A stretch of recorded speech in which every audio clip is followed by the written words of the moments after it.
लेकिन ये साला कर क्या रहा है यहाँ पे।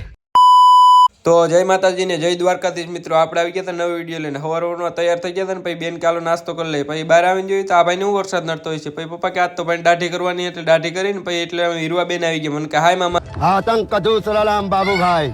પછી તો ઉપાડી ગાડીને ખચકાવી હોટલ બાજુને પૂગી ગયા. હોટલે પૂગ્યા ને ઘડીક બેઠા એટલા મયુરભાઈ ગયા. મને કહું અમદાવાદથી આવી ગયો. મેં તો સારું કર્યું. પછી રવિવાર હતો એટલે મેલડીમાં મંદિર આવી ગયા ને દર્શન કરીને પાછા આવ્યા તો બાપો તો રાયડો હતો.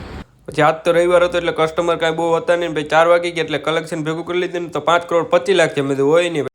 પછી હોટલ હકેલીને ઘેરે જતા હતા એટલામાં છાત્રાલય ગીરદી તો બરાબર નહીં હતું. મેં તો આજ હું આજ તો રવિવાર હે. મેં પછી તો ગામમાં ખેરની તૈયારી ધબધબાટી બોલાવતી હતી. પછી એટલામાં જ ઘેરે પૂગવા આવ્યા હતા. જેસીબી મળી ગયું. મેં તો આને તો ભરી બંધુકે દેવો હે એક દે.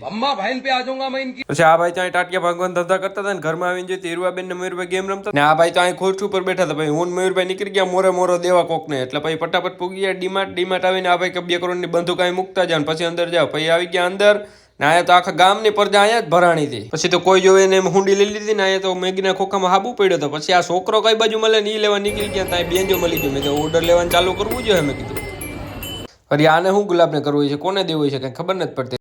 પછી અંદર ગયા પછી તો પૂરું જ હોય એટલે પછી બોડી લોશન લગાડ્યું ને સ્પ્રે સાઈટો ને પછી ધબધબાટી બોલાવીને એટલામાં હેલ્મેટ મળી ગયું. મેં લાઈ ચેક કરવા દે તો બરાબર દેખાય તો હે ને. પછી 36 રૂપિયાનું બિલ બનાવીને બહાર આવીને ચોકલેટ ખાધી મેન મયુરભાઈ ને પછી અમે નીકળી ગયા ઘર બાજુ જવા. પછી તો ડીમાર્ટમાંથી લીધી રજા ને હવે વિડીયોમાંથી રજા લઈએ. તમે વિડીયોને લાઈક ને ફોલો કરવાનું ભૂલતા નહીં હો ભાઈ.